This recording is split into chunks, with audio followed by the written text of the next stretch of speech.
Schiff is one of my colleagues he'll introduce himself, but he's an orgonomist who works in Seattle with one of the senior orgonomists that we're involved with Dr. Michael Rothenberg. Dr. Schiff is the director in Seattle of the Institute for Orgonomic Studies.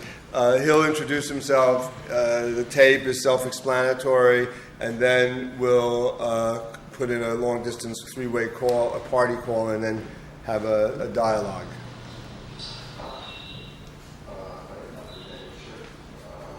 Psychologist, orgonomist, and director of the Center for Orgonomic Studies here in Seattle, Washington. And it's with great pleasure. Hi, I am Dr. Daniel Schiff, psychologist, orgonomist, and director of the Center for Orgonomic Studies here in Seattle, Washington. And it's with great pleasure that I am here to make this tape and give this presentation entitled On Shame, an Orgonomic Perspective. This has been a topic that I've thought about for a number of years now. I've been interested in the literature on shame and on affect or emotional theory in general. And my interest stems most directly from my many years as working as an orgonomist. Clearly, as many of you know, orgone therapy is a therapy in which one's emotional life, the emotional life of the patient and the emotional life of the therapist, is brought to the foreground. It is not a therapy that shies away from emotions. So, for so many years, so much of my interest has been on the issue of emotions. What are emotions? What are the emotions that move us? How do defenses against emotion lead to character structure and personality and cause the pain and the stress that bring people into therapy? And that interest has led me to study emotion, not only from the orgonomic perspective, but in terms of other more traditional or less traditional psychological theories. Recently, over the past 2 decades, there's been an enormous growth in terms of research and writings in terms of emotion. This has come about in the psychoanalytic literature and in the psychology literature in general. And as part of these discussions, the emotion of shame, which previously had been neglected within the literature, has come to the foreground. As these concepts came to the foreground, it was also my experience as a therapist that many of my patients expressed feelings and reactions that fell into the privy or domain of what may be called the emotions of shame. And so my readings and my clinical work dovetailed upon one another. So what I'd like to do today is, drawing from that, speak a little bit about shame and how I view shame within an orgonomic perspective, and how my understanding of shame influences my work as an orgonomist. So what I'd like to address in the next 40 minutes or 45 minutes is the following topics. First, I'm going to present the phenomenology of shame. What does shame feel like? How is it experienced internally? Why is it such a central emotion in the scheme of our emotions? And I also want to then speak about, how does shame look? What are the movements, the biophysical expressions of shame? As Wright clearly demonstrated, our emotions are one-to-one linkages with our biophysical expression. What is the face of shame? Then I want to briefly look at some of the psychological theories about shame. Just dab on this to spend a small amount of time on some of the theories that have been kind of buttressed about shame. And then from there, I want to begin to look at the orgonomic perspective on shame. And to somewhat anticipate what I'm going to say there, orgonomy, in the orgonomic literature, I don't believe in anything I've read that shame has been addressed. There is not a broad orgonomic literature in the first place, so that is not surprisingly. And secondly, because Reich's writings, often many of his writings and most of his writings on character analytic work came from a period of time when the psychoanalytic community was not addressing shame either. It again is not surprising that we don't find the mention of shame in Reich's work. So what I want to do is then, as I mentioned earlier, integrate this material that from other disciplines into our understanding from orgonomy. And then from there, I want to end the talk by addressing how shame as an emotion and as we will see, probably a major cause, underlying cause of many psychological and emotional problems, how that affect is addressed in orgone therapy, in orgonomic treatment. So, let me begin here with the phenomenology of shame. And what I'd like to do is read and discuss a number of quotes from some major writers in the field of shame research. And the first is a quote from the work of Sylvan Tompkins in his book Affect, Imagery, and Consciousness. Now, Sylvan Tompkins has been one of the major writers on affect theory or emotional theory, beginning in the 60s and through present time. And in essence, a lot of his work has set the stage for many other researchers to expand upon and look upon emotion within his framework. So this is volume 2 of Affect, Imagery, and Consciousness, and it's on the negative emotions, and of which shame is one of them. Tompkins writes, if distress is the affect of suffering, shame is the affect of indignity, of defeat, of transgression, and of alienation.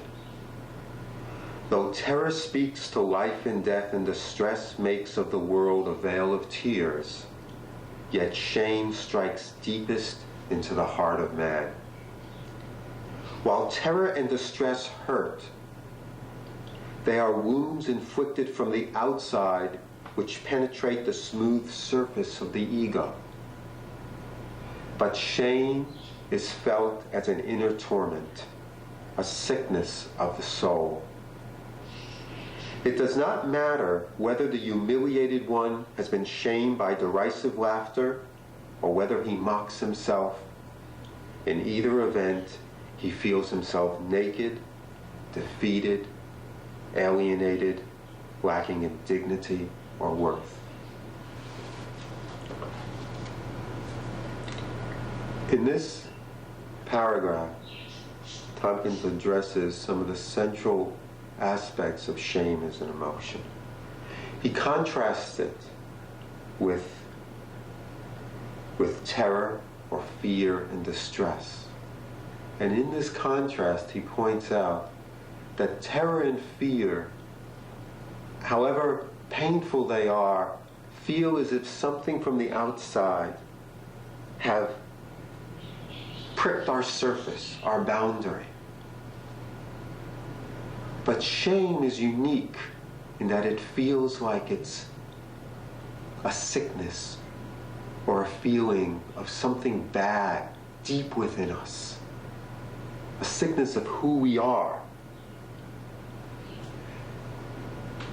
And Tompkins also is pointing out that we can feel this sense, this sickness of the soul, this sense of deficit, of a lacking in dignity. We can feel that if one is shaming us, if the feeling is a stimulus from the outside, but also we can feel it if it comes from ourselves, that we can do the same to ourselves. In both situations, it is a highly alienating emotion. We separate ourselves from ourselves. Kaufman expands upon this in his book, Psychology of Shame. Shame, he writes, is the affect of inferiority. No other affect is more central to the development of identity. None is closer to the experienced self, nor more disturbing. Shame is felt as an inner torment. It is the most poignant experience of the self by the self, whether felt in the humiliation of cowardice or in the sense of failure to cope successfully with a challenge. Shame is a wound made from the inside, dividing us from both ourselves and others. So then, again here, we have how deeply disturbing the emotion of shame is. An inner torment, he says. A poignant experience of the self by the self, regardless of how it becomes evoked.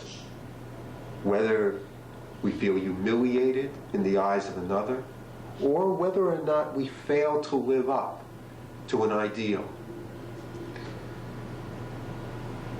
And that's one of the triggers and one of the aspects of shame. If we do not live up to our own ideal about how we should have or felt we could have acted, oftentimes our reaction will be one of shame. Oh, shame is a wound from the inside. We feel it. It's like our core of our being has been wounded. He goes on, phenomenologically, to feel shame is to feel seen in a painfully diminished sense. Shame is very much about how we feel seen, how we imagine others see us, and how we see ourselves. And it's about being seen in a diminished way. In that sense, shame is the opposite, the inverse of pride, where we want to feel seen. And we imagine feeling seen, but in an expansive way, in which where we look at ourselves in this expansive manner. Kaufman goes on. Shame reveals the inner sense of self, exposing it to view. The self feels exposed both to itself and to anyone else present.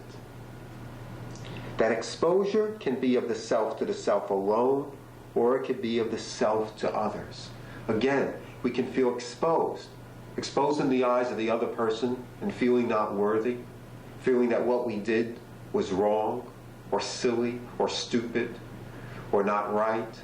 And we can feel exposed in that way. Or we can feel exposed to ourselves in our own eyes and remember something that didn't feel right and then feel this cringing diminishment of shame. Central, he goes on, to the understanding of the alienating affect is that shame can be an entirely internal experience, and often it is. No one else need be present in order for shame to be felt, but when others are present, shame is an impediment to further communication. So just imagine, maybe for a moment, times that you felt shame, and I think we've all felt this experience of shame. Like remembering a time when you were in a crowd or with a person and you said something and then thought, oh, that was a stupid thing to say, or oh, that did not put me in a good light. And that experience of feeling smaller, of feeling not good inside, that experience of feeling exposed.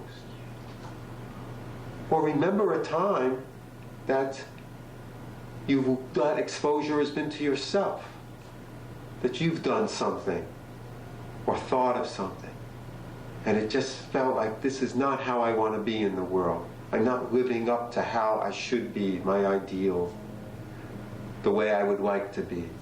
And there's a similar sense of exposure and diminishment, either in the eyes of your others or in the eyes of yourself.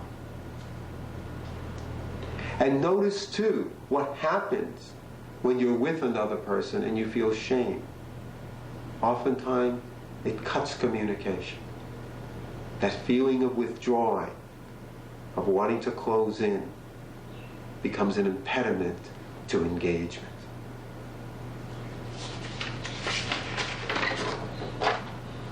We'll go on now here. In the midst of shame, Kaufman continues, the attention turns inward, thereby generating the torment of self-consciousness. Sudden, unexpected exposure, coupled with binding inner scrutiny, characterizes the essential nature of the affect of shame. This is very crucial to understanding the phenomenology and experience of shame. When we feel ashamed, suddenly our attention turns on ourselves. It turns inward. We become the object of our attention. We become self-conscious in a magnified way. What he calls a binding inner scrutiny. So we can be with another person, and then if we begin to feel embarrassed or ashamed, suddenly our attention moves from the other person to ourselves.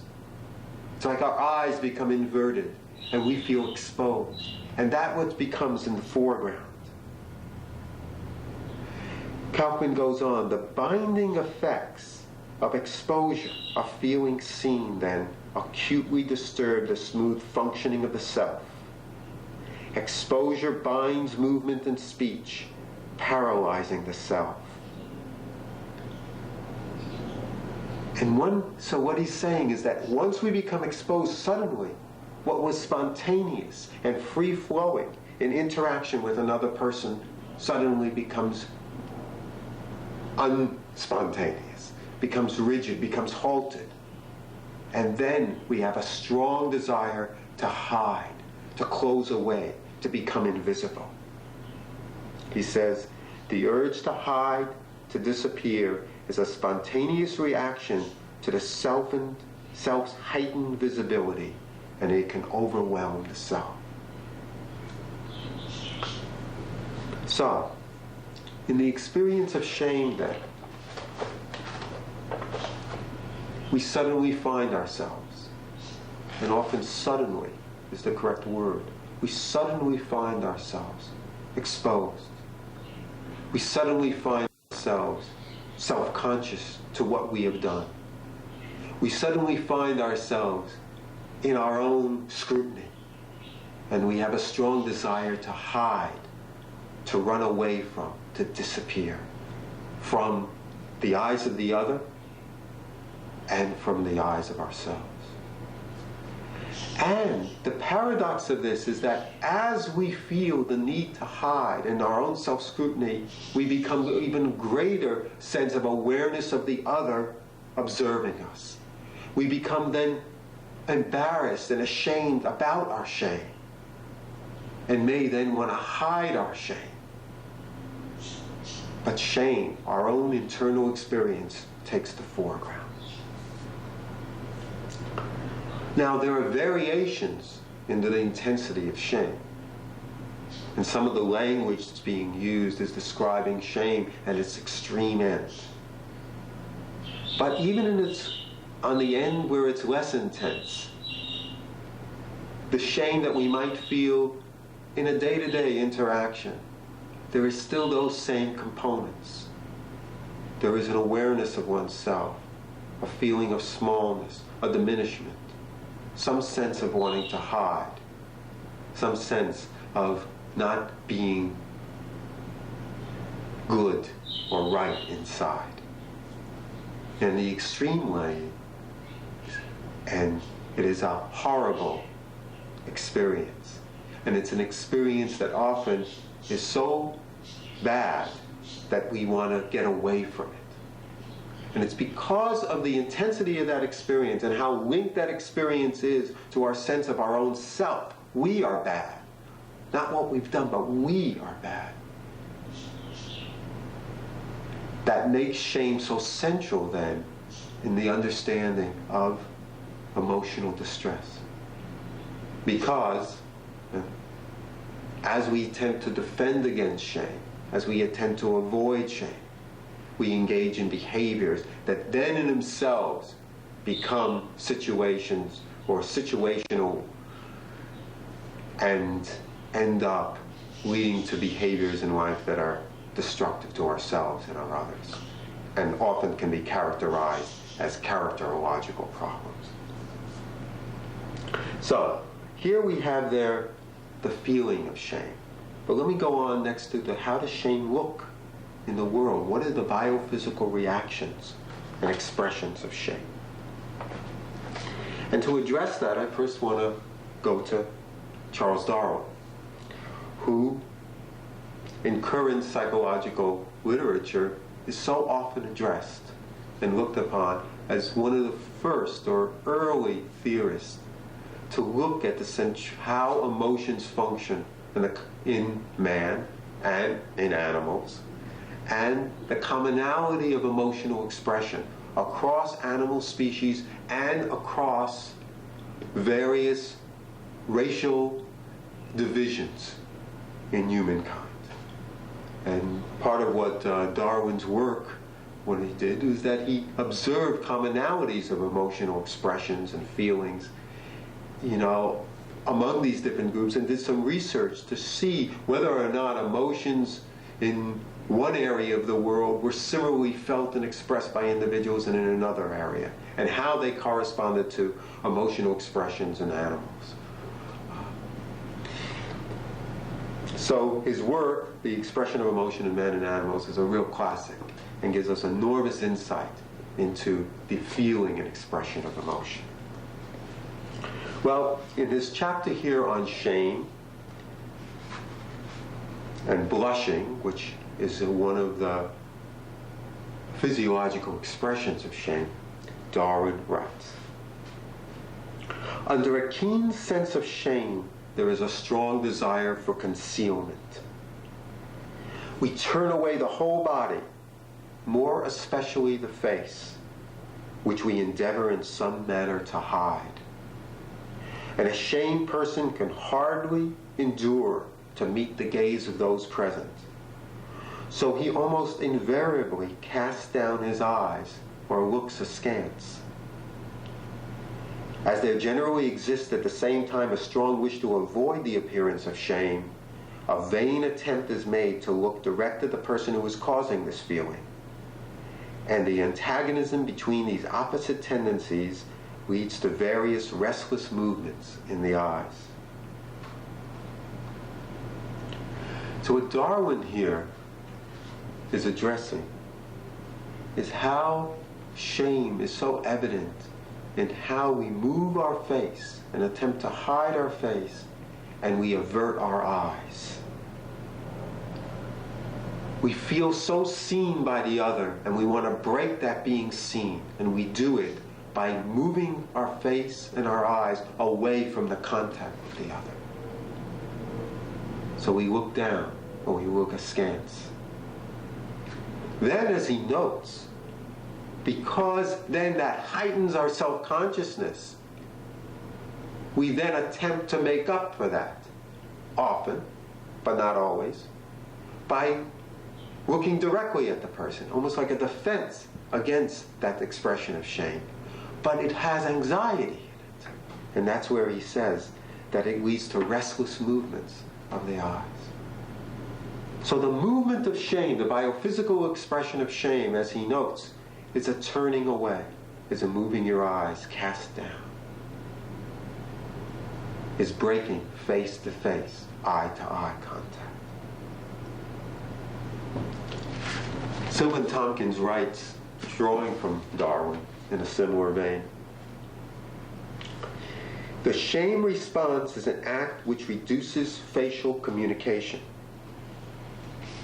It stands in the same relationship to looking and smiling as silence stands to speech, and as disgust, nausea, and vomiting stand to hunger and eating. Okay. Just in the same way that silence relates to speech, silence is the inverse of speech, and how disgust, nausea, and vomiting stand to hunger and eating, they're the inverse of it. So shame stands in the relationship between looking and smiling, between pleasurable contact and shame. Both silence cuts speech. Disgust and nausea cuts eating, stops eating or hunger. So shame cuts and stops enjoyment and pleasurable contact. He goes on, by dropping his eyes, his eyelids, his head, and sometimes the whole upper part of his body, the individual calls a halt to looking at another person, particularly the other person's face, and to the other person's looking at him, particularly at his face. The child early learns to cover his face with his hands when he is shy in the presence of a stranger. Shyness is in the family of shame. In self-confrontation, the head may also be hung in shame, symbolically, lest one part of the self be seen by the other part and become alienated from it. So even alone, when we feel shame, our biophysical reaction is seen as the same as in relationship with others. The pulling away, dropping one's head, the breaking of the eye and facial contact.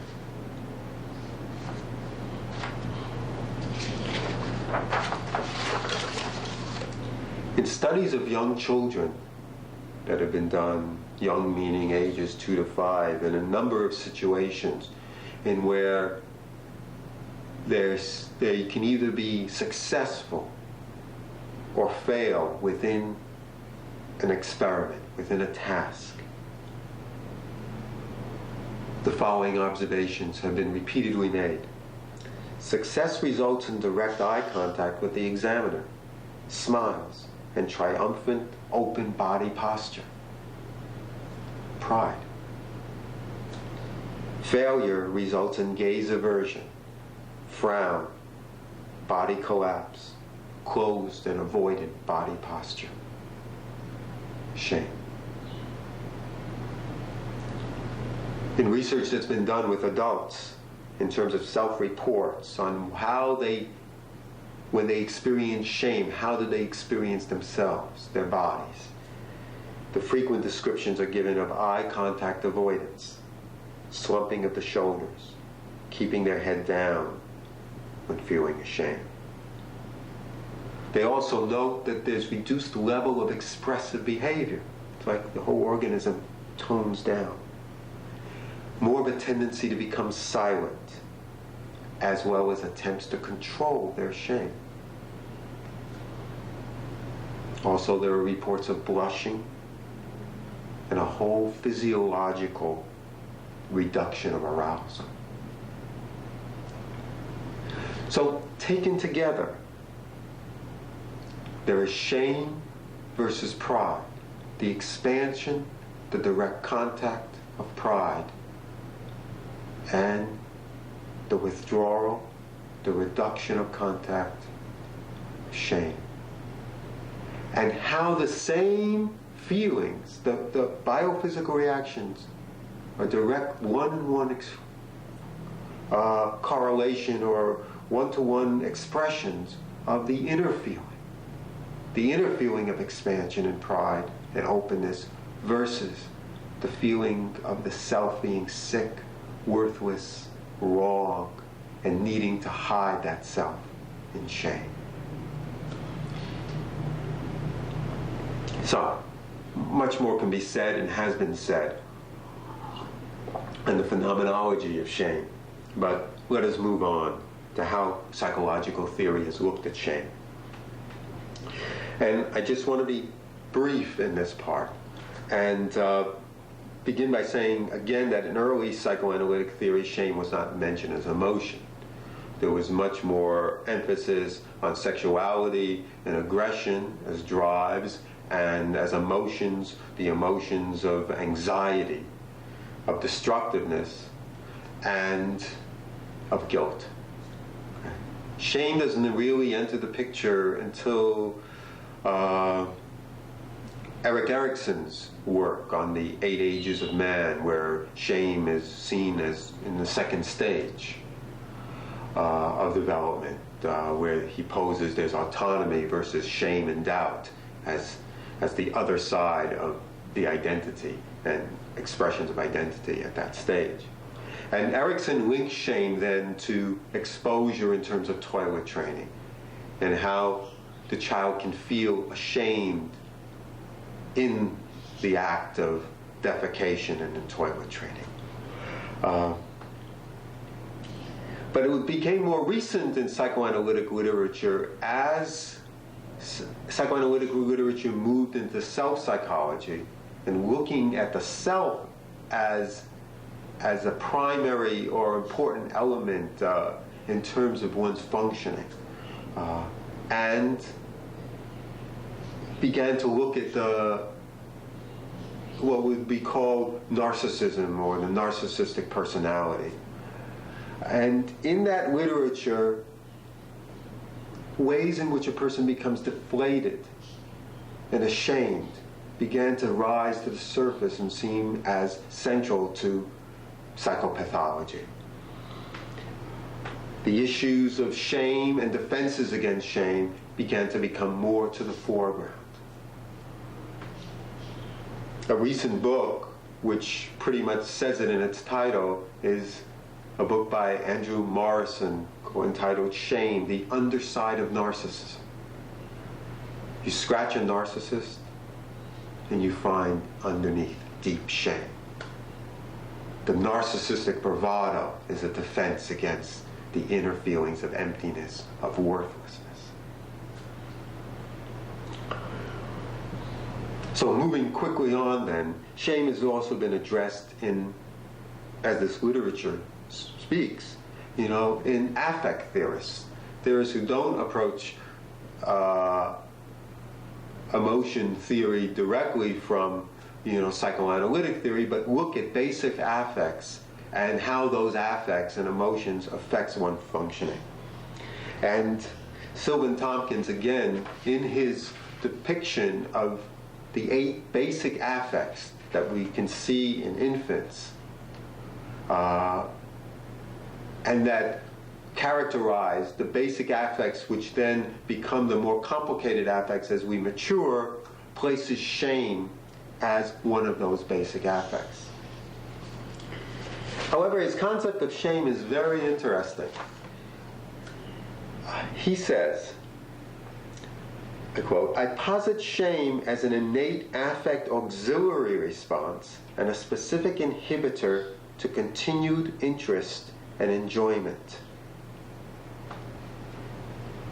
He says, as disgust operates only after something has been taken in, shame operates only after interest or enjoyment has been activated.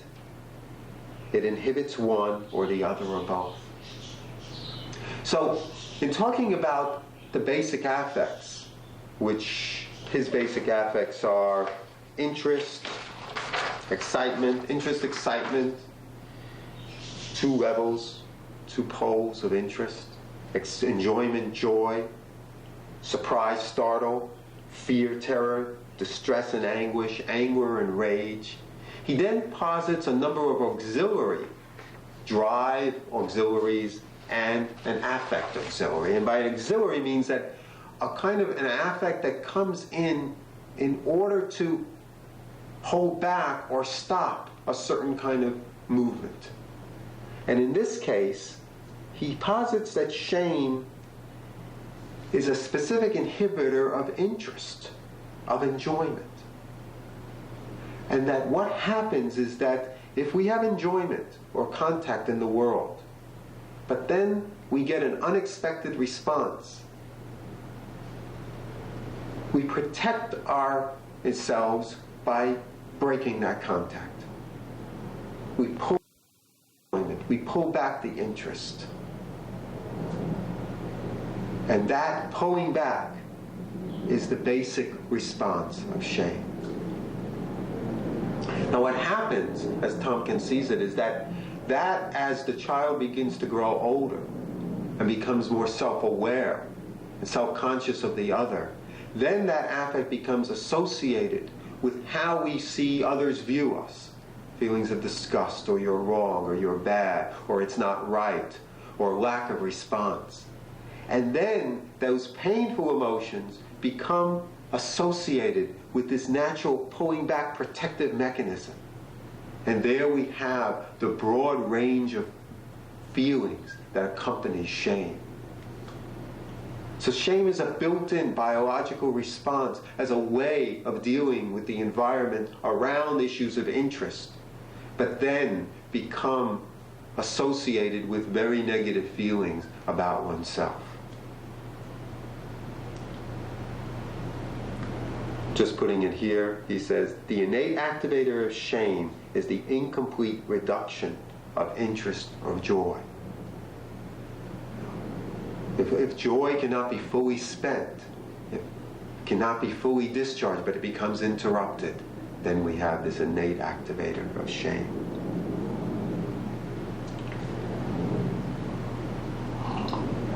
So, again, that's a very brief kind of sense of it from affect theory. But I want you to note then that how well that fits in then, in some ways, with orgonomic theory. That shame really, if we look at it from an energetic perspective, as energy moves out, and we want to have that energy expressed and then discharged, but if something interrupts that, there is this pulling in. And that pulling in, which biophysically is represented in the bodily movements of pulling in, is the shame response. Now, shame is a very painful emotion. And it is often, the pain of it is caused by those experiences where we get the messages that there is something wrong from us. These are things that can be said. These can be things that are demonstrated. Oftentimes in environments where we are looked upon by the face of disgust or disdain, or told that we are worthless, or shown that in some way, we take in those words, those emotional expressions, and we contract and feel shame. And we feel those words to be an expression, an attack on our basic core, on who we are. And what we do then in return is then we attempt to defend against that. We attempt to either withdraw, so we are away from a situation that shames us, or we avoid the situation by breaking off contact in some way, or using strategies to minimize or limit the emotion of shame. Or we might do the reverse. We might attack first. You can't shame me. I'll shame you. I'm not small. I'll make you small. Those strategies then become crystallized and structured within our character structure. All is defenses against shame. So, what's very important here, from my perspective, is that we've oftentimes in orgonomy and in psychoanalytic literature, there's been talk and understanding of defenses. We defend against anxiety. We defend against aggression. We defend against sexual feelings. But let's add in, we also defend against shame. And as shame can become linked with any of these other expressions, We can feel ashamed about these expressions and then have to defend against these expressions because of the shame that's linked to them. So, we reach out for a person and we get a look of, who wants you? We contract in shame. Shame becomes linked. And then we defend against the shame. That reaching out is now a shameful activity. Becomes a trigger of shame. Shame becomes the intermediary emotion which we then want to avoid. By attack, by minimization, by withdrawal. So, let's move on to an orgonomic perspective on shame. And as I've said, there's been an absence of reference to shame in the orgonomic literature. However, I think we can incorporate shame into Reich's functional understanding of emotions. Reich, in Either God and Devil, conceptualized that there were a number of primary emotions. He didn't include shame as one of them. But he saw that these primary emotions had a functional basis.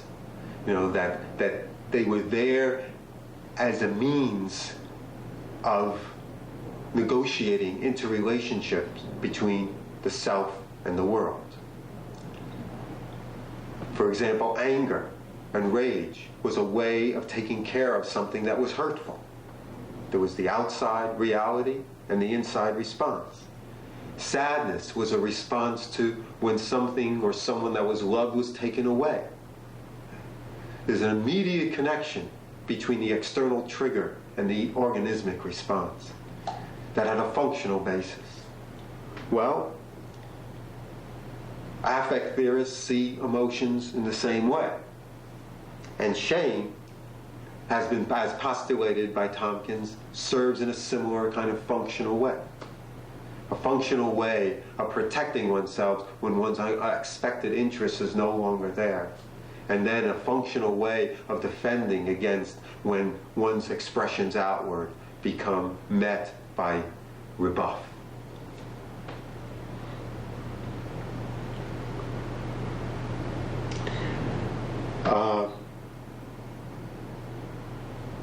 So shame fits well into Reich's functional understanding of emotion. It also fits well because much of the shame research now comes from observations of children. And that is where Reich was going in the latter part of his thinking. As, I guess from his experiences in observing Peter's development, he realized that we know very little about the emotional life of the child. And we have to learn about the emotional life of the child through direct observation of children. Well, the emotional life of the child is being revealed nowadays through direct observation. And this basic movement of shame is seen as one of the primary emotions. In a third way, what has struck me so much about understanding shame in this way is how central the importance of the eyes and the face are in both the biophysical expression of shame and the physiological anchoring of the internal experience of shame. We turn away from exposure. We move our eyes away. Okay? We use avoidance responses. And what happens to those eyes? Well, those eyes, then the attention becomes turned upon ourselves. And as we armor and block in our eyes, and our eyes become focused on ourselves, then our awareness begins to magnify and split into this heightened awareness of the other and the heightened awareness of ourselves. And we lose contact then with how the other is actually being, but more we begin to imagine the other. So here we have a direct ocular defense and a direct facial defense which feeds and develops into the internal experience of shame. As Reich later on so clearly noted how important the face and the eyes were as basic defense mechanisms, and how important it is to address those defense mechanisms and free them up in order for the organism to fully integrate their full energetic and emotional expression. Well, what emotion is so central to the defense of the face and feels so exposed in the face and eyes than is shame? Shame, an attenuator of pleasure, of expansion. So in those ways, I see how the idea of shame fits so well into an orgonomic perspective, and Reich's understanding of how the linking of biophysical movements and energetic movements to one's internal experience help understand how shame becomes anchored in the self. Shame becomes anchored in that biophysical reaction. And that biophysical reaction needs to be addressed and undone in therapy in order to alleviate shame. Which brings me to the last part of how shame can be addressed in orgonomic treatment.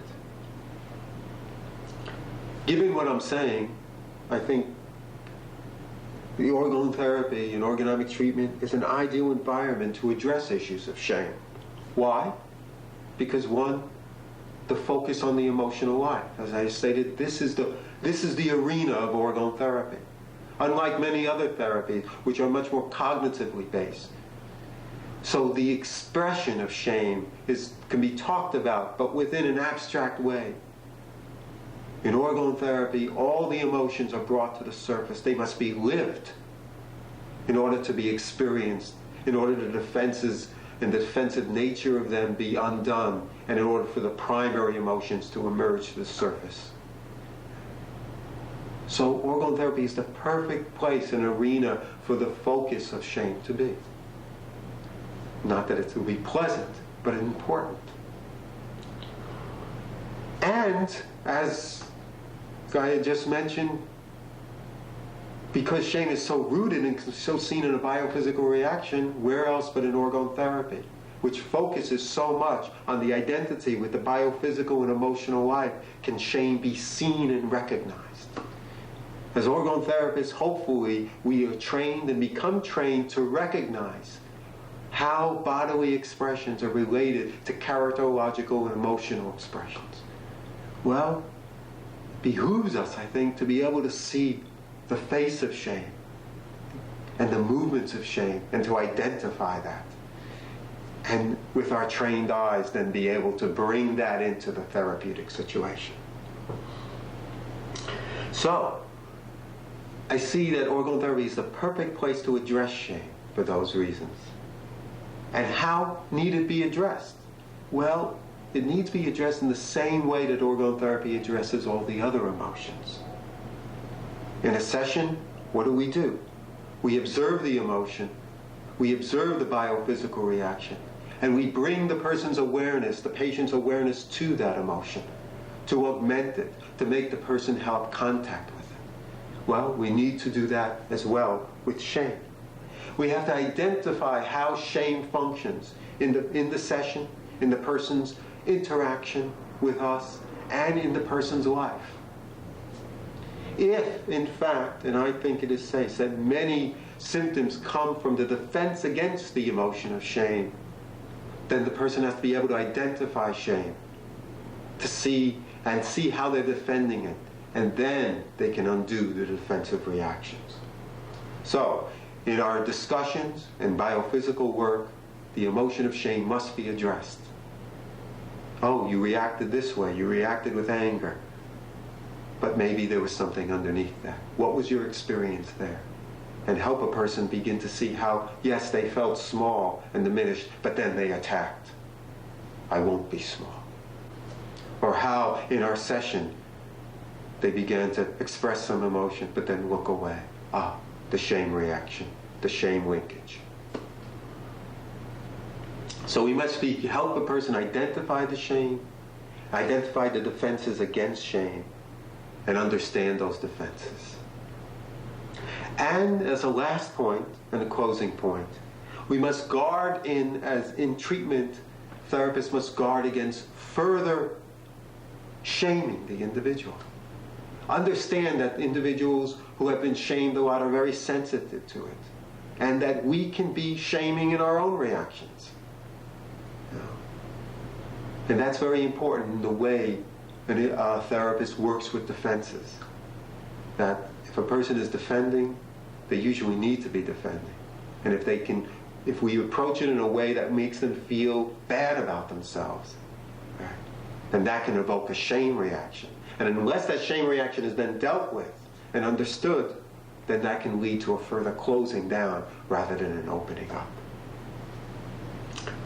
So, on that note, and I want to end this talk.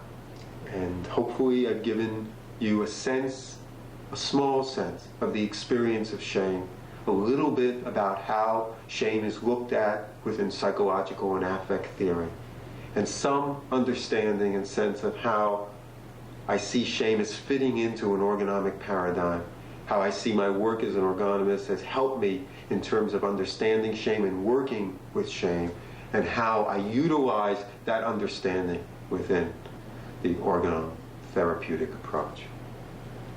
So I look forward now, once this tape is ended, to your questions, and thanks for listening. Anyway, so we've used the tape, and there'll be questions, I'm sure. I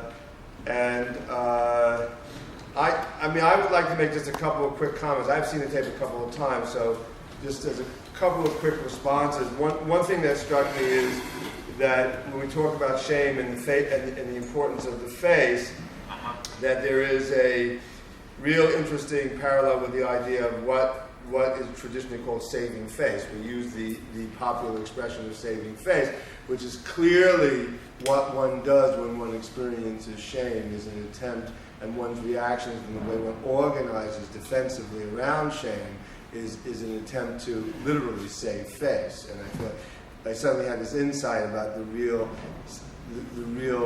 primary nature of that language. It's almost a cliched expression, but in fact that's exactly what it is. Also commenting on the importance of eye contact in shame and the role of the eyes. Really, I think this ties very strongly into the studies and the importance, say, in Daniel Stern's work, and Reich himself originally pointing out the importance of face-to-face contact, and particularly eye contact between mother and infant. And that how the mother and infant engage ocularly in terms of eye contact, and what kinds of signals are given to the mother, by the mother to the infant, in terms of the mother's experience of the infant, really begin to introduce the experience of expansion or contraction, which then can become anchored in shame.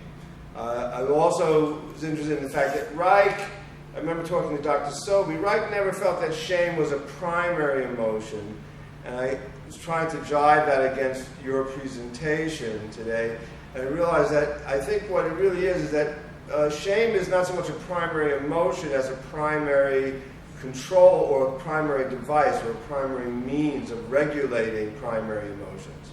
So that it is a primary force, but not necessarily a primary emotion in that it's always in response to other things that are going on externally or internally. Right. That's very well with idea of shame is that attenuating. It's something that it's functional, as you're saying, it's a way to modulate that and to kind of create safety when one. Hold on a second, Dan. We're getting some technological glitches here, and see if we're moving things around again. Okay. Because what's happening is you're getting a little wobble, and we're losing a couple of syllables here and there. You're hearing me clearly, though. You got it. We missed half of that. Yeah. Hello? Yes.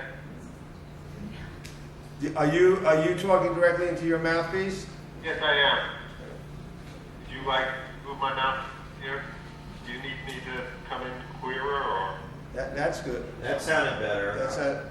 that better? I guess to try to talk in as even a tone as possible or something. And keep the mouthpiece a little bit wherever you just had it.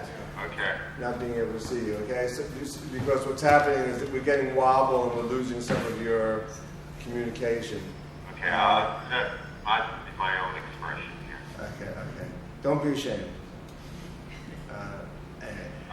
And you won't be able to see anyway. Right. But we'll hear it in your voice. That's another part of the experience. I mean, at some point, this technology will evolve, but we don't know when. Not in our lifetime. Possibly not. Anyway, those comments made, if you can, you try now to talk more extended. Okay. Well, just to pick up what I was saying is that the saying, Harry, is it really fits well with Tom's motto of shame as well. You know, it's seeing shame as not an L, but an attenuator, which then we feel as it happens. So, yeah, your point is well. Try one other thing.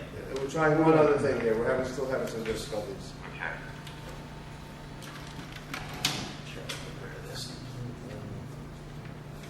And go to just the speaker.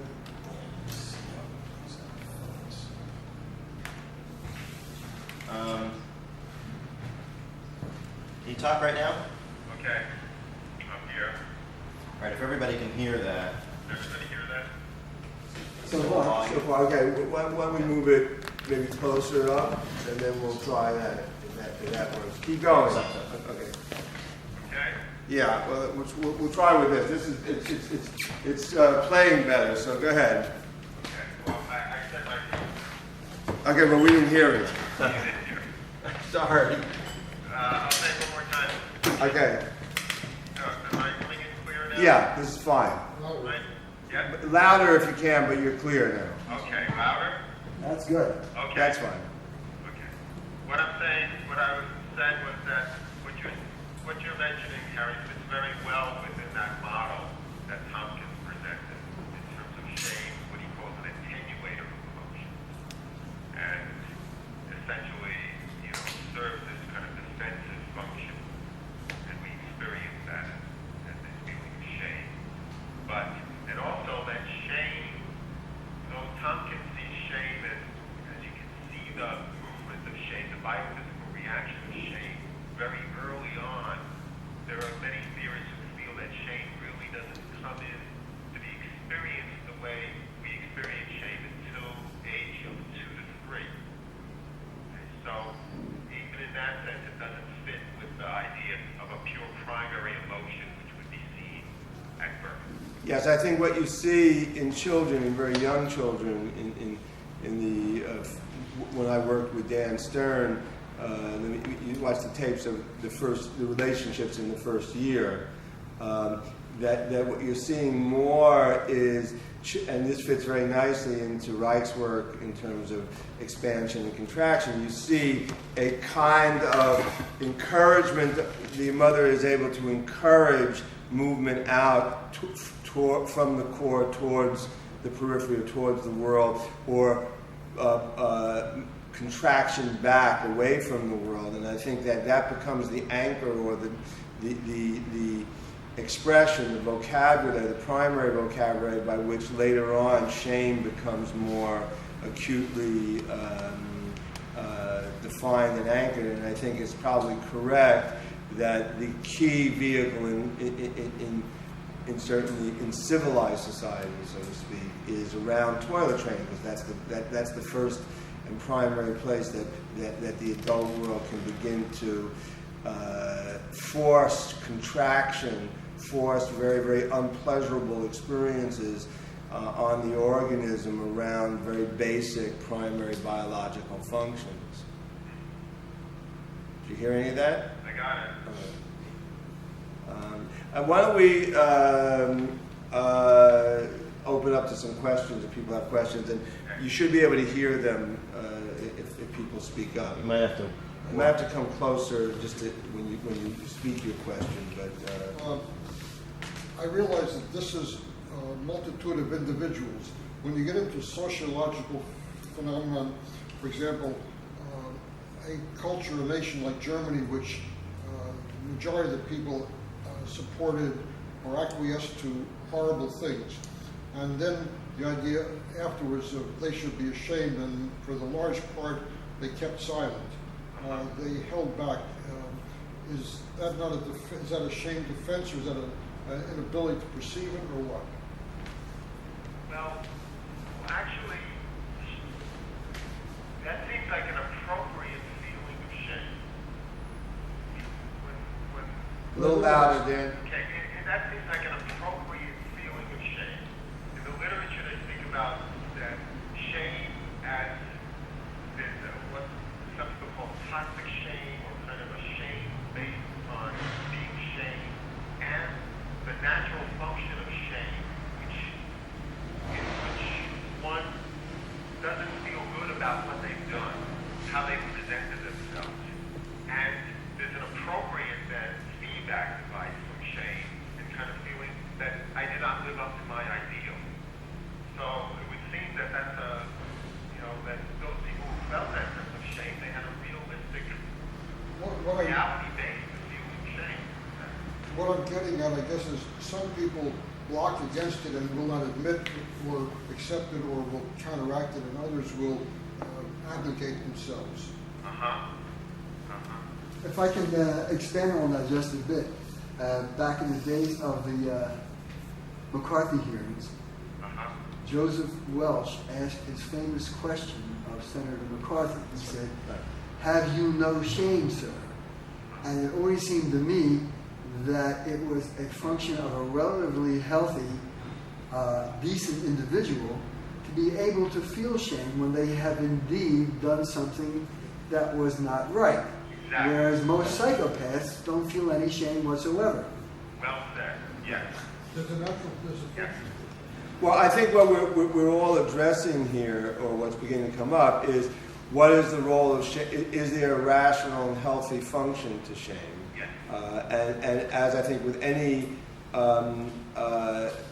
deeply rooted functional emotion or expression, there is a rational core to it. It's what happens is when that is used to basically present circumstances for contraction, for pulling away, for disengaging, or for when it's used socially. And I think what is coming up in these questions is how this plays out on not only an individual scale, but in Reich's terms, on a mass cultural scale, a mass psychological scale, in terms of what you get in a society that uses shame not so much as a way of informing individuals when they've overstepped their bounds or missed cues or missed interpersonal relationship, but begins to use shame as a way of controlling behavior, directing behavior, or eliciting specific behaviors. Certainly, probably the better example, I think, possibly than Nazi Germany, or the German culture that Reich was addressing, would certainly be the Japanese, where shame is a deeply physiological and behavioral and characterological and sociological phenomena that is actively manipulated and used aggressively. And in that light, of course, one thinks immediately of the primacy in Japanese culture, at least traditionally, and I think it's still there, of saving face. I've always, saving face to the extent, I think it's very interesting, that if one is really threatened deeply enough in terms of one's thing, that one can commit harikari, which is literally biophysically a ripping open of the organism to release the pressure. The descriptions of it really literally to release. It's as someone just joked here. It's a very extreme version of orgotherapy. You've also had research. Wait. But I think you make a very good point, Harry, and I think the basis of that is the intolerable nature of shame. That shame has been so enculturated within the culture that if a person in that culture feels that excessive shame, and shame is such a feeling of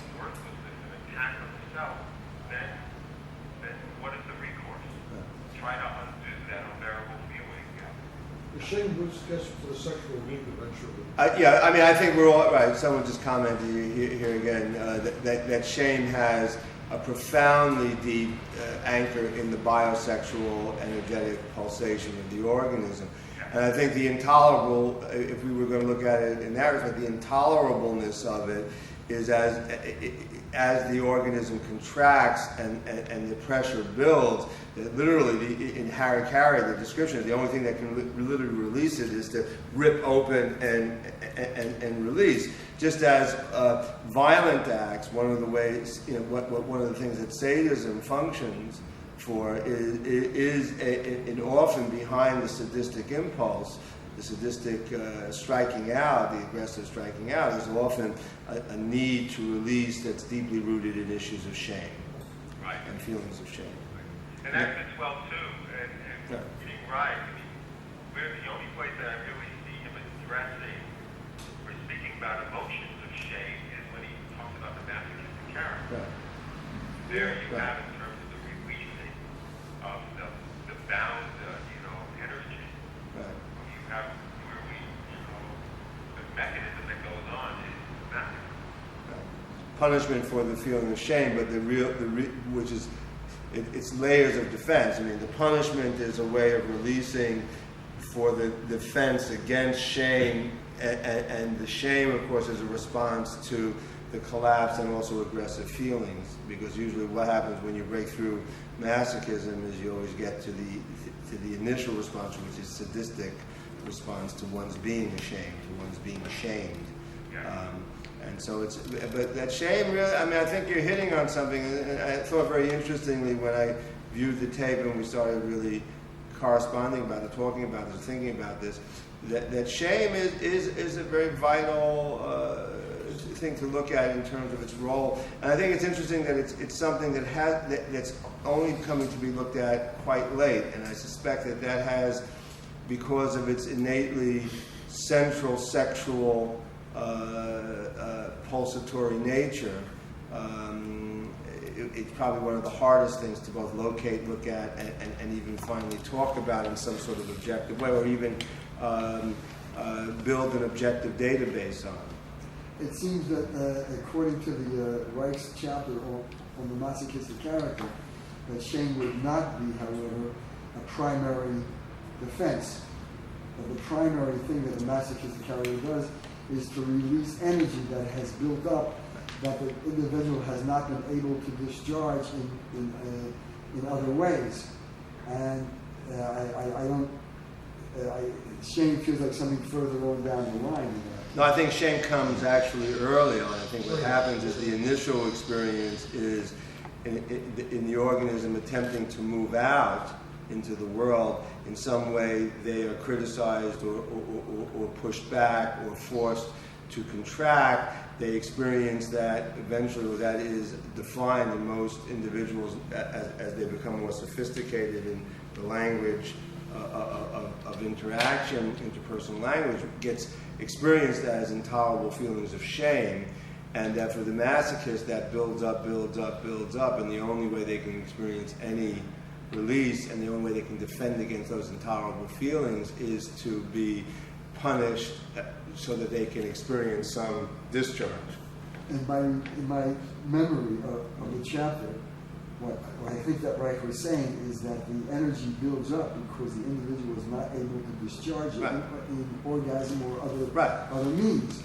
So the build-up is there. Right. No, but the mechanism, I think what we're talking about here, which is again Reich doesn't really address, is what is it, and how does the outside world, the adult world, tell the child or anchor in the child this feeling that they have to pull back. And I think what we're hitting on here, what Dr. Schiff is hitting on here, is the centrality of shame as a primary expression and a primary vehicle for communicating when the child should pull back or when, I mean, you can see very often in parents and children's interaction that it's not really necessarily even a very aggressive vocal, we're all very familiar with, the parent who criticizes, attacks, physically, goes after a child for doing something that they consider wrong. But more often than not, you will see and hear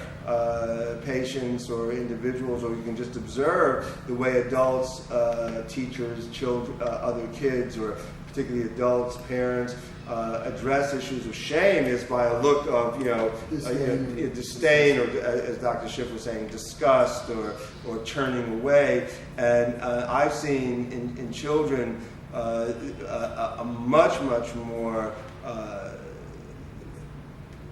profoundly disturbed reaction to those kinds of signals often than someone just saying, shut the hell up, or why the hell did you do that, or get the hell out of here, which a kid can then sort of play off.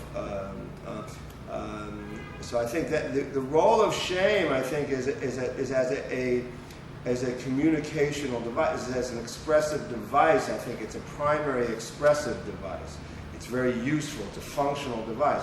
I don't think, I'm more and more convinced that it's not a primary emotion. It's a primary facilitator of between emotions. How does it differ from guilt? Well, that's a good question. How does it differ from guilt? Well, if you think about guilt, I mean, the experience is different. I think we all feel into it. It is a different experience. We often speak of it that guilt is kind of focused on that we've done some sort of transgression, some wrong to another person, and we're moved then to try to appease that, which moves to make amends to the other person.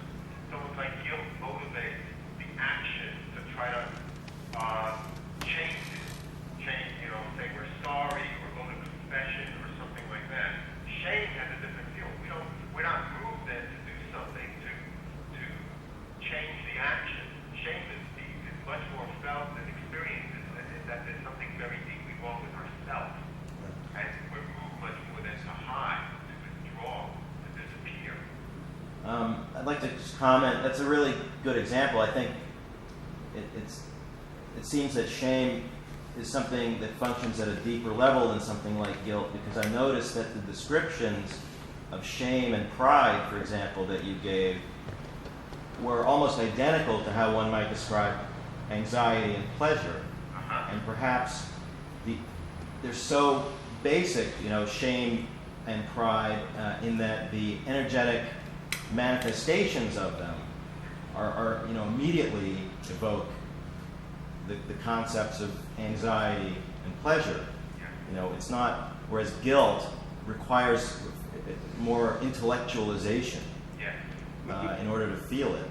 And maybe what's going on here is we're not differentiating between maybe more all-encompassing concepts like pleasure and anxiety, which are really just energetic functions, and specific cases like shame and pride, specific examples of feelings that cause those energetic movements.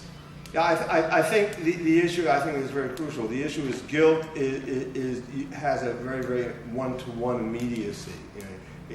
True guilt is usually there's been a transgression or a perceived transgression. It has to be responded to, negotiated, and addressed on some level. Shame, I think, is a chronic kind of condition, or certainly begins to become chronic and really systemic. It really attacks the whole basic nature of one's structure, so that if one goes to the Harry-Carry principle again, the reason for committing Harry-Carry is always because that is the only and final resolution to an otherwise systemically unsolvable situation, even though it might not be defined that way. The most extreme example I just is Harry Karaoke.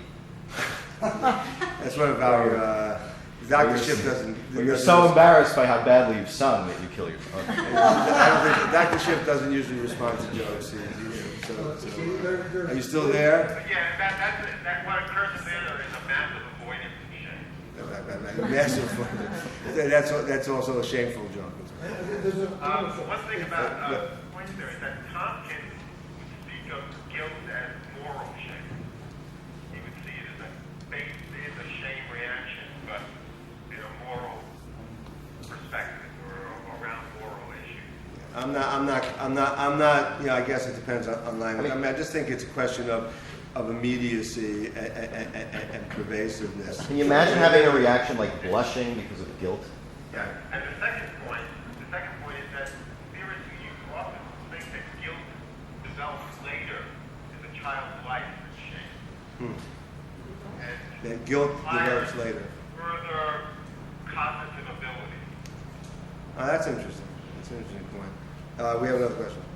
Also, the difference between shame and guilt is shame not only isn't necessarily linked with another person, but also once the onset has happened, you no longer even seem to link it to an instance or an occurrence.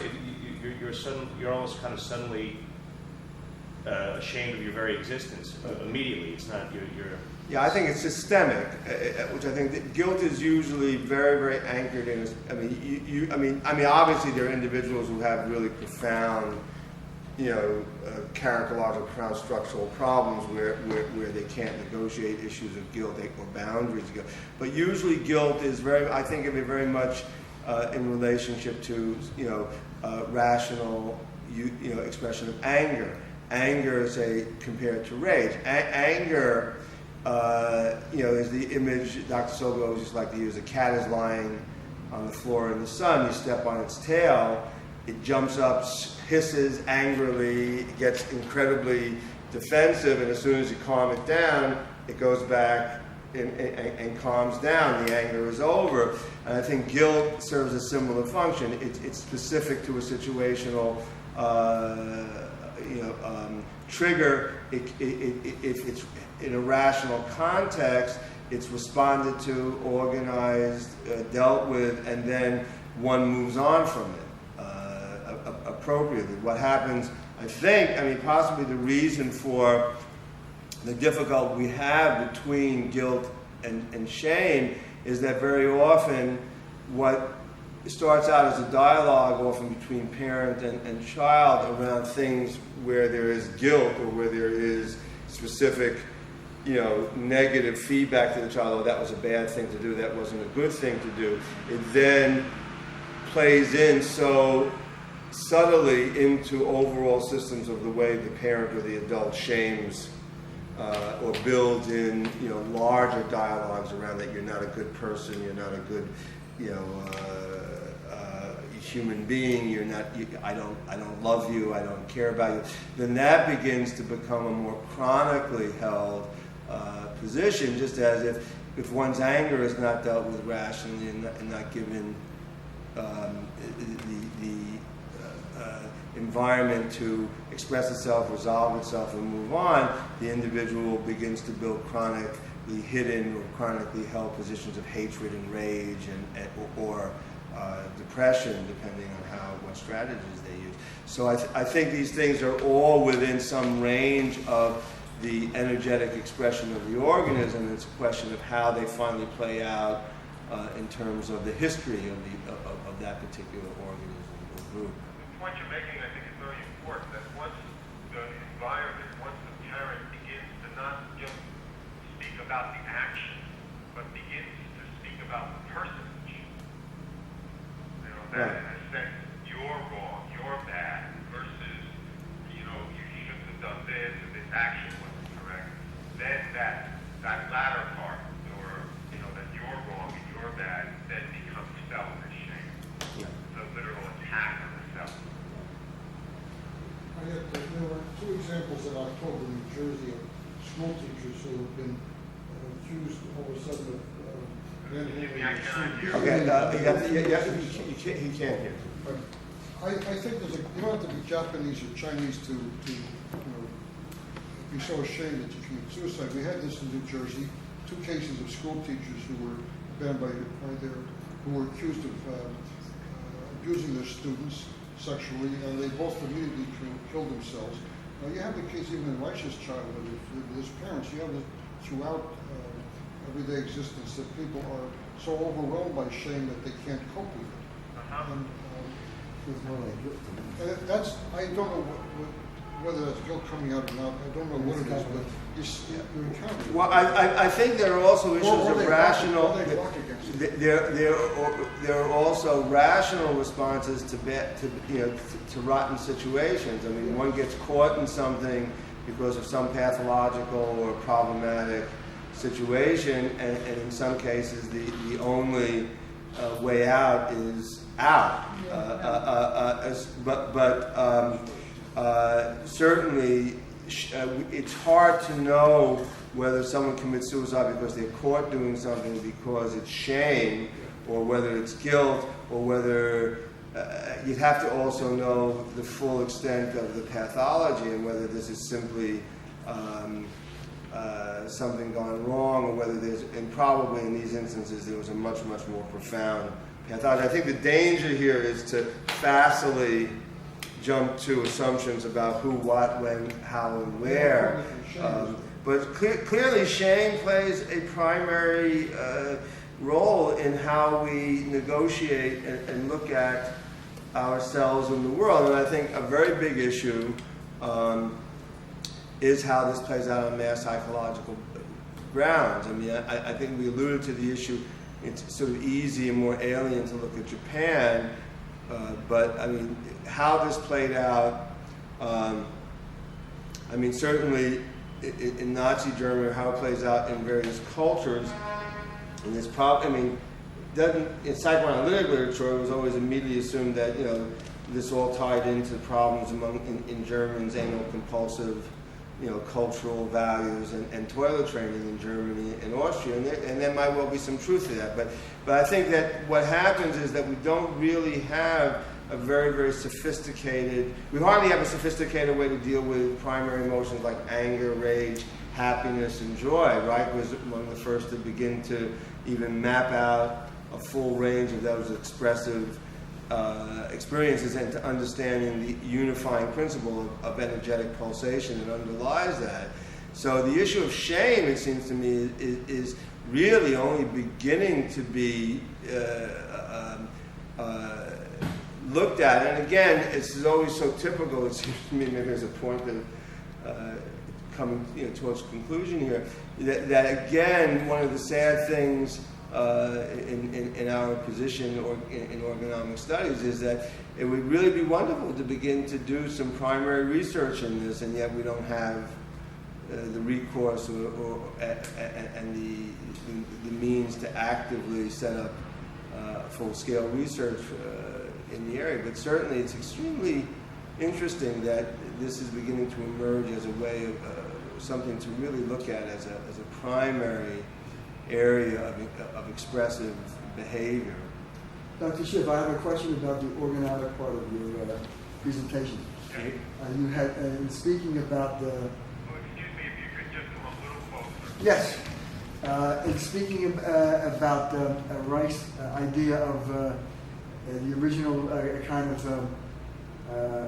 primitive response to insult as being rage, you mentioned that one experiences rage in order to deal with environmental situations.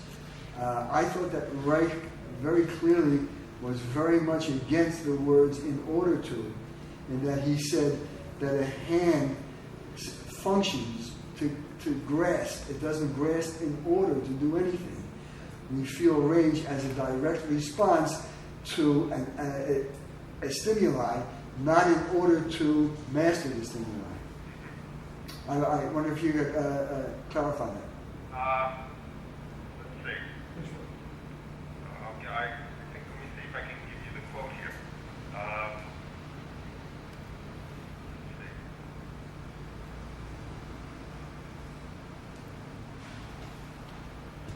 It doesn't happen in order to do it. Because I was basing that on something that Reich said in Ether, God, and Devil. It's kind of like when he talks about animism. People say the sun comes out in order to give us That's light, right, but whereas that's not- the sun simply That's not a functional word. it functions like a sun. Okay, I cannot find it there. It says, in the realm of living, rage has quite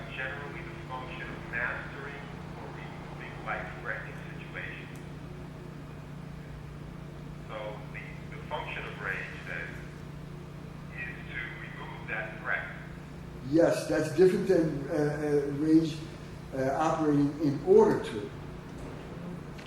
Well, I'm not sure. I think it's somewhat semantic. I think the issue is that rage has a specific function, as do all of these. I think what we're looking at is to begin to build a vocabulary or a range of a useful glossary of language to talk about these basic biophysical, bioemotional experiences. And I think that what to me is very useful is the understanding that shame has to be added to the list of very, very fundamentally functional operatives in terms of how we experience or how we organize the world. And it has both it's clearly operative, and we have to come to understand it in terms of how you're going to build systems that can potentially counter that. And certainly from a treatment perspective, clearly by the time you're doing treatment, you're going to have to, I think in the way Dr. Schiff ended his presentation, it's about how you can help an individual work through those experiences and repair and understand that what that experience of shame really served, and that it didn't serve some fundamental failure in them, but rather a failure in the whole rational, healthy, expressive system as they were taking shape. And that kind of repair, I think, is central. But that certainly the therapist, any kind of therapist, but certainly in Orgonomy, we have to really be incredibly sensitive to that, because what we're doing is we're encouraging the individual to go through a range of experiences that it now is getting clearer and clearer to me. I think it's always been clear when one does this work, but both personally as well as a therapist. But it's clearer and clearer to me now that what inevitably will emerge as the individual gets deeper and deeper into an honest and full range of expression of feeling are experiences around shame. Not so much guilt, but shame, and how one structured that, or how one responded to that in building one's character, one's armor.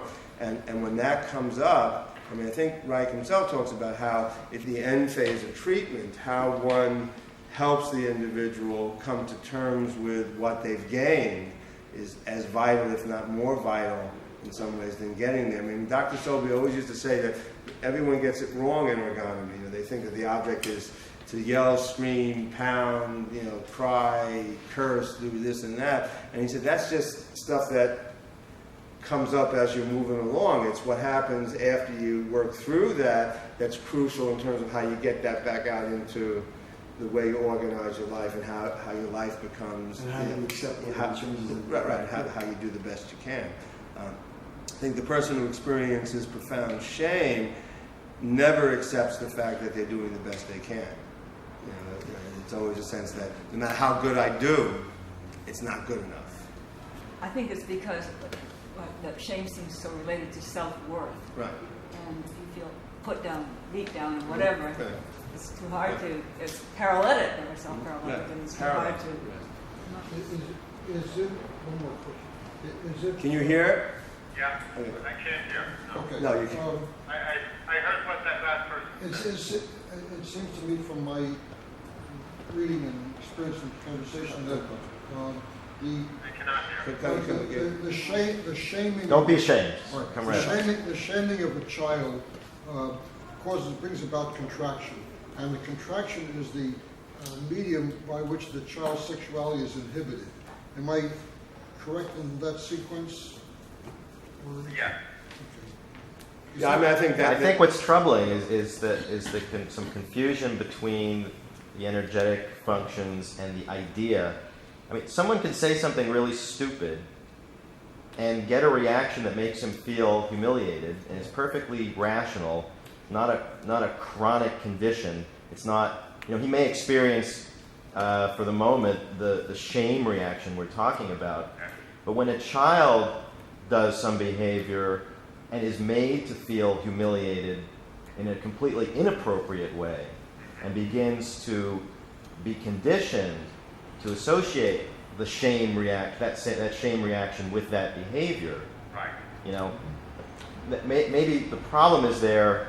We're talking about this shame reaction as if the crucial element in it is shame, but maybe it's just contraction and anxiety. It's a big semantic problem here. Yeah. No, I don't think it's semantics. I think David is hitting on it. I think it's really understanding what the key issues here are expressively, and I think the underlying issue here is the pulsatory expressive nature of the organism and what role shame plays in some way inhibiting or chronically inhibiting that experience. And what would be interesting on a long-term study would be to look at the relationship between how one experiences shame and how that relates to not only the characterological behavior but the physical armoring of the organism in relationship to that kind of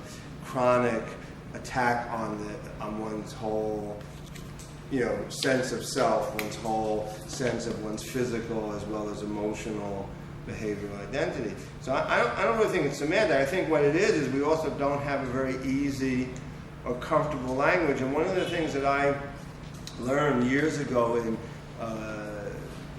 linguistics or in psycholinguistics in some sense was that usually experiences that are deeply, deeply rooted in your fundamental biological and human nature are the hardest to find language for.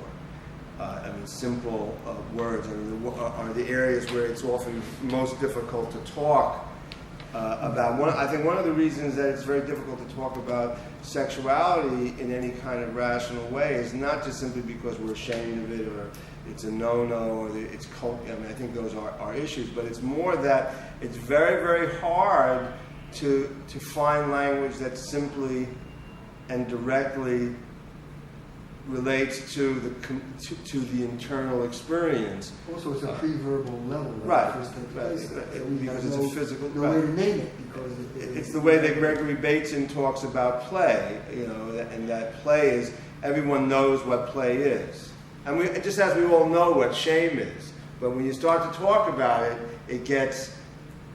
it's sort of the more you go into it, the more there is to address. It has a kind of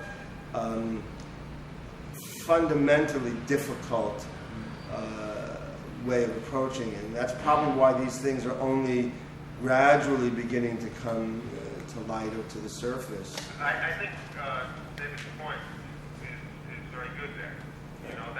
That we do feel, a child will feel if they've done something that they feel they shouldn't have done or whatever, they will feel a momentary sense of shame. Right. And they will recover from it. Right. Contraction and return to expansion. But when the shame is continually linked to something and is reinforced again and again, then the shame becomes internalized. Right. Then it becomes chronic. And then it becomes the magnified state, which is so horrific in oneself, which is anchored in this biophysical contraction. Right. So the immediate, the flow of shame, there is always going to be shame. I think it's a primary I think that's what I guess it's not semantic so much as that maybe there's need for a language to talk about this that talks about primary shame as just a natural response to situationally and a more chronic, characterological shame. Right, as it would with any of the other emotions. Right. A primary rage and a secondary rage. Right. I think that's the key, and I think that what happens is without making those very distinct observations or distinctions, it can be often you can often think you're talking about one thing, and you're winding up really talking about some other aspect of it. And I think simply that there just really isn't a careful scientific or careful empirical language to talk about these things, and probably the need to begin to build around this kind of discussion is probably worthwhile. If we had journals and research facilities, we would do more about it. But Yeah, and in the emotional literature, they are discussed. Right, right. I think the work of particularly child developmentalists and the observations of children, I mean, I was struck by the example you give, and I knew those studies of children functioning on task, and certainly anyone who works with children or raises children watches, there's this distinct experience of when a child does something good, you know, or something they feel is praiseworthy, there is a delight and expansion beyond anything.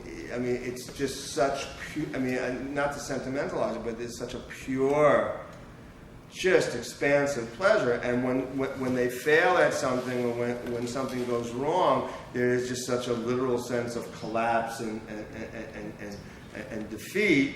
And that if one helps them negotiate those things, the balance becomes appropriate. But if it's not, you know, it can become disastrous. It seems like almost, correct me if I'm wrong, almost every example of reasons that children or adults or whatever feel shame that we've come up with somehow require some external feedback, letting you know that what you did is something you should be ashamed of. The child failing at the task, or even making a mess with toilet training or something like that. Is there like a really universal need for shame? Are there things that are intrinsically, you know, shameful things, or is it all just conditioned into us?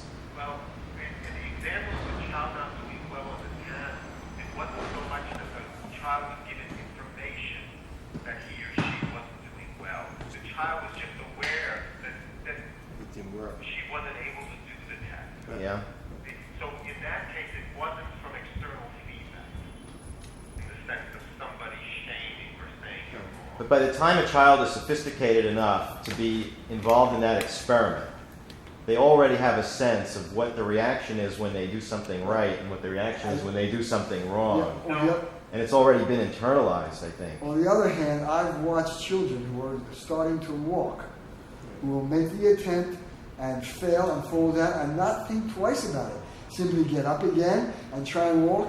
And very carefully watching them, I felt no sense in their face or any of their actions of failure. They were in a working process, and they just continued to try and try. And where it starts So is when the adult Right. At some point, they have to be treats given them- that feeling of failure when they can't complete something. It's hard to say. I mean, and possibly it has to do with much, much more primary, earlier interactions at mother's breast or in the early interactions ocularly. I mean, these are areas also that we're not going to get very clear. But it is clear, I think, working with children, young children, say toddlers, when these experiments were done with very young children, so that you were trying to minimize the amount of apparent information, but it probably is not that useful. But I think also there are, however, situations with any child where they fail at something and they clearly feel disappointed or frustrated, or and I don't know if you would call it shame, or they clearly feel deflated in some way. But whether that, but in a healthier organism, what you would expect to see is a pretty good pickup and recovery, and then trying it again.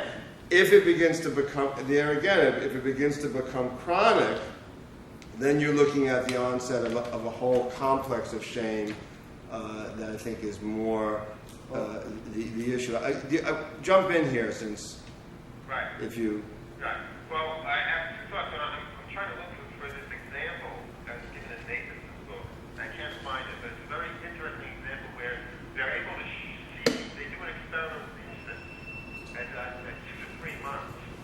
And I can't recall the exact experiment, but it was something where the infants were somehow kind of conditioned to expect that if they moved their head in a certain way, that they would get a certain response. Right. Then when the expectation was not met, they showed the physiological movements of shame. Bauer, the Scottish researcher too, shows that children who are prepared, infants, newborns who are prepared to expect certain reactions to certain movements, when their efficacy fails, show physiological things that if you had to describe would be sense of collapse, withdrawal, But they've been contaminated. Well, They're we being contaminated by conditioning them to expect something. Well, That's a contamination. the issue is we don't know how primary. I mean, and also I'm not sure that the issue here is that if you see contractive reactions to situations, I'm not sure that's unhealthy. In other words, that might well be a I mean, even in Reich. I mean, Reich. So we always like to quote Reich, and Reich is very clear on this. That when you talk about pulsation, expansion and contraction tends to be always viewed as the bad guy. You know, contraction is a normal part of pulsation. So that disappointment or response to a failed expectation, a contraction might be perfectly physiologically and emotionally correct, and as long as there is a motility, a naturalness of the experience and fluidity of the experience, it's not pathological. We're putting another layer on it, however. I have to agree with you totally. I don't. Okay. Because that would say that the work process would be a neurotic one, whereas the work process is one of simply accepting the fact that in the work process, one fails, one succeeds, one fails, and one succeeds. Yes, but it doesn't this say. Other thing is a neurotic No, reaction. it doesn't say. To It one part of the doesn't work say that. I mean, I would disagree completely with you. It does not say in any way that as one fails, one says, "Oh well, I just failed. That's fine." It says that one. Matter of fact, you could argue very importantly that a healthy experience of disappointment, of frustration, even a momentary sense of perplexity, a whole range of physical and emotional and behavioral responses, to be quite natural to a failed attempt at something. The issue is less that than how one then responds to that, organizes it, and when one has the ego strength or the physical or the emotional strength to literally pick oneself up, dust oneself off, and start all over again. That's crucial. To just throw this out, one of the, maybe Reich, I mean certainly Reich had his problems also, but one of the most characteristic descriptions of Reich from everybody, including even those people who had negative feelings about him, was the amazing quality that he had, that no matter what kind of devastating, that was not interference with it. That's not in his work process. I mean, when he was working and he went up a blind alley, whether he felt it as a failure or not is very problematical, because someone also might view what we say in quotes a failure in their work process as simply a successful elimination of a myriad of wrong choices, and feel good that they found that wrong choice, so they can move on to find other wrong choices. I mean, just another way of I guess I mean, it becomes how you structurally view failure or disappointment. Marcos, don't you see the same response though in animals? A beaver could have it build a dam, it's destroyed, and then it responds right away. Yeah, well, I mean, I don't know so much about beavers. I know certainly in terms of primates, the sense of disappointment, the sense of, if you read Jane Goodall's or animal behavior studies of chimps or baboons or orangutans or the great apes in nature, the sense of failure, disappointment, of even pulling away, contraction, is visible in animals. Whether that becomes a actively hello? Yeah, still there? Hello? Freya? No. We're finishing. Yeah, we're finishing. Yeah, I know. We have to get off now. So I'll call you back. Call you back. You still there? Yeah, I got cut off here. Yeah. Can I cut in for a moment? Yeah. Yes? Yes. Go ahead. Okay. Estelle just cut in for a moment, so you could cut in for a moment. Okay. I have to go along with Eric's point here in terms of that shame or contraction is very natural. And I think even in Reich's case, I mean, if one reads his journals, he went through many periods of disappointment and many periods of self-doubt. The contraction then, it's what happens afterwards. I mean, coming inward, feeling the shame, then can lead to a reconstruction, a kind of a sense of what to do next. And so after that, one can move and tackle the work. So maybe